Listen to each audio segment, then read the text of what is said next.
لائیں, کہیں کہ ہمارا رب اللہ ہے, پھر اس پر جم جائیں. ان پر فرشتوں کا نزول ہوتا ہے. نہ کوئی غم کرو نہ خوف, خوشیاں مناؤ جنت کی جس کا تم سے وعدہ کیا گیا تھا. اللہ کی ربوبیت پر اطمینان جب انسان کو ہو جاتا ہے, میرا رب اللہ ہے, ربی اللہ, انسان کے لیے نہ کوئی کھٹکا, نہ کوئی خطرہ, نہ کوئی خوف, نہ کوئی حزن. جو کچھ ہو رہا ہے کس کے اذن سے ہو رہا ہے؟ اللہ کے اذن سے. اللہ کے اذن کے بغیر پتا تک نہیں ہلتا. یہ کوئی اندھا بہرا مادہ نہیں ہے جس سے مجھے کوئی خوف ہو. اندھا بھینسا چلا آ رہا ہو اس سے تو ڈرنے کا ہر انسان کو ڈرنا چاہیے, نہ معلوم کس کو ٹکر مار دے. لیکن نہیں, اس کائنات کو چلانے والا ایک سمیع و بصیر خدا ہے. وہ جو میرا دوست ہے, میرا ولی ہے. اللہ ولی الذین آمنوا یخرجہم من الظلمات الی النور. اللہ اہل ایمان کا ولی ہے, ساتھی ہے, پشت پناہ ہے, مددگار ہے, حمایتی ہے. بتائیے جسے یقین ہو جائے کہ اللہ میرا مددگار, اللہ میرا محافظ, اللہ میرا پشت پناہ, اللہ میرا حمایتی, اس کے لیے کوئی خوف ہوگا؟ اس سے کوئی ڈر ہوگا؟ میں مثال دیا کرتا ہوں ایک بہت سادہ پنجاب کے دیہات کی. وہ بڑا چودھری ہے اور کوئی غریب کسان ہے. اس غریب کسان کے جانوروں کو ہر وقت اندیشہ ہوگا چوری کا. کوئی میری بھینس کھول کر نہ لے جائے, کوئی میرا بیل کھول کر نہ لے جائے. لیکن جس کے بارے میں یہ سب کو معلوم ہو کہ وہ جو بڑا چودھری ہے وہ اس کا دوست ہے, اس کی بچیا کو کوئی خوف ہوگا؟ اس کی بھینس پر کوئی ہاتھ ڈالے گا؟ اسے کوئی اندیشہ ہوگا؟ نہیں. کیوں؟ کہ وہ بڑا چودھری, بڑا اس کا یہاں کا سردار, جاگیردار, سب کو معلوم ہے وہ میرا دوست ہے, کوئی میرے خلاف اقدام نہیں کر سکتا. اس دنیا میں یہ چھوٹی سی بات اگر آپ کے دلی اطمینان اور سکون کا باعث بن سکتی ہے تو ذرا تصور کیجئے.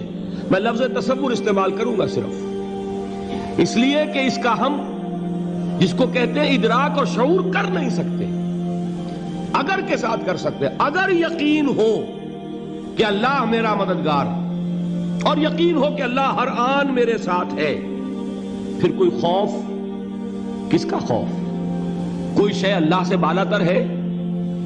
کوئی قوت اس سے زیادہ طاقتور ہے؟ کوئی اس کے ارادے کو بدلنے والا ہے؟ کوئی اس کی مشیت کے آڑے آنے والا ہے؟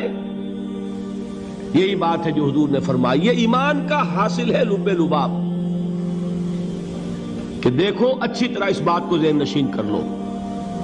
اگر تمام انسان مل کر تمہیں کوئی نقصان پہنچانا چاہے نہیں پہنچا سکتے مگر جو کچھ اللہ نے لکھ دیا ہو, اور تمام انسان مل کر تمہیں کوئی نفع پہنچانا چاہے نہیں پہنچا سکتے مگر وہ شے جو اللہ نے طے کر دی. آپ پھر میں کہوں گا ذرا طاری کیجئے, اسے فرض کیجئے, اسے سوچئے. اگر اس حدیث پر ہمارا دل ٹھکا ہوا ہو تو کسی سے ڈر ہوگا؟ یہ مجھے نقصان نہ پہنچا دے, یہ میری رپورٹ خراب نہ کر دے, یہ میری انکریمنٹ نہ رکوا دے, یہ میرا یہ نہ بگاڑ دے, یہ میرے یہ نقصان نہ پہنچا دے. اس کا ڈر, اس کا ڈر, اس کا خوف, اس کی خوشامد, اس کے لیے جا کر طرح طرح سے اپنی عزت نفس کو ذلیل کروانا اس کے سامنے. یہ سب کچھ کیوں کرتا ہے انسان؟ جب سمجھتا ہے کہ اس کے ہاتھ میں میرا کوئی نفع ہے, اس کے ہاتھ میں میرے لیے کوئی ضرر ہے, یہ مجھے کوئی غضب پہنچا سکتا ہے, یہ مجھے کوئی نقصان پہنچا سکتا ہے, یہ میرا کوئی کام بنا سکتا ہے, یہ میری کوئی ضرورت پوری کر سکتا ہے. اسی کا نام شرک ہے. جہاں آپ نے یہ سمجھا کہ غیر اللہ کے اندر کوئی طاقت موجود ہے وہی شرک ہے. بتوں سے تجھ کو امیدیں, خدا سے نومیدی, مجھے بتا تو صحیح اور کافری کیا ہے. شرک تو یہ ہے. جس پر بھی تمہیں یہ خیال ہے کلمہ ہے, یہ کلمہ سوم, لا حول ولا قوت الا باللہ. ذرا اس پر دل کو کبھی اگر آپ تصور کریں, پھر فرض کریں, دل ٹھک جائے اس پر, کوئی طاقت نہیں. یہی بات تھی جو شیخ عبد القادر جیلانی رحمۃ اللہ علیہ نے اپنی وصیت میں اپنے بچے سے کہی. 11ویں دینے والے ہیں، لیکن حضرت شیخ عبد القادر جیلانی کی وصیت اور تعلیمات کو کتنے لوگ ہیں تم جانتے ہو؟ یہ جن مقامات تک پہنچے ہیں وہ کس چیز کی بدولت پہنچے ہیں؟ انہوں نے جو پیغام دیا وہ کیا تھا؟ اے میرے بچے، جس طریقے سے قرآن مجید میں حضرت لقمان کی نصیحتیں جو ہے نقل کر دی گئی ہیں، میں یہ عرض کروں گا بالفرض اگر قرآن حضرت عبد القادر جیلانی کے بعد نازل ہوا ہوتا تو شیخ عبد القادر کی یہ نصیحتیں بھی قرآن میں درج ہوتی. اتنی اونچی نصیحتیں ہیں. اے میرے بچے، اس حقیقت کو ذہن نشین کر لے، لا فاعل فی الحقیقت ولا مؤثر الا اللہ. اس کائنات میں نہ کوئی فاعل حقیقی ہے نہ مؤثر حقیقی ہے سوائے اللہ. کسی شے میں کوئی تاثیر نہیں اگر اللہ نہ چاہے. آگ جلا نہیں سکتی اگر اللہ نہ چاہے. پانی ڈبو نہیں سکتا اگر اللہ نہ چاہے. زہر ہلاک نہیں کر سکتا اگر اللہ نہ چاہے. کوئی چیز فائدہ نہیں پہنچا سکتی اگر اللہ نہ چاہے. تو در در پہ کیوں سر جھکاتے ہو؟ در در پر کیوں جبیں سائی کرتے ہو؟ سب کے سامنے کیوں ہاتھ پھیلاتے ہو؟ ایک اللہ سے مانگو. ایک اللہ کے سامنے زمین پر اپنی جبین رکھو. لا فاعل فی الحقیقت ولا مؤثر الا اللہ. نظر آتا ہے ہمیں کہ پانی پیاس بجھا دیتا ہے.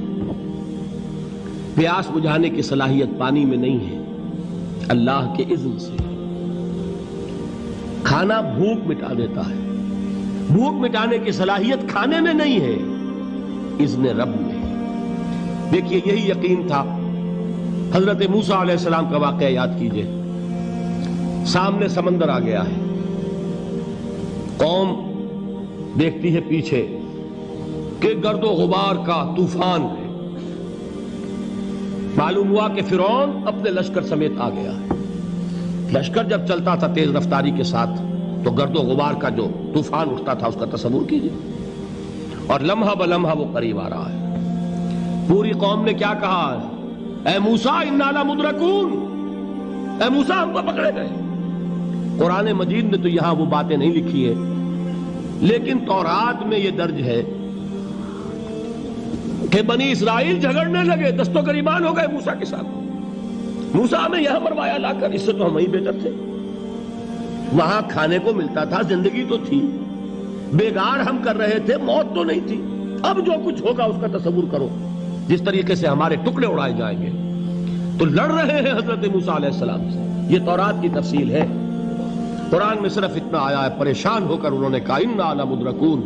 موسیٰ ہم تو پکڑے گئے. اس وقت موسیٰ کا جواب کیا ہے؟ کلا ان معی ربی سیہدین. نہیں، میرے ساتھ میرا رب ہے، وہ راستہ دے گا. بتائیے کہاں راستہ نظر آ رہا ہے؟ یہ ہے ایمان بالغیب. راستہ نظر نہ آئے تب اللہ پر یقین ایمان ہے. جیب میں پیسے ہوں اور تب دل کو اطمینان ہے تو ایمان کس پر ہوا؟ پیسے پر، اللہ پر نہیں.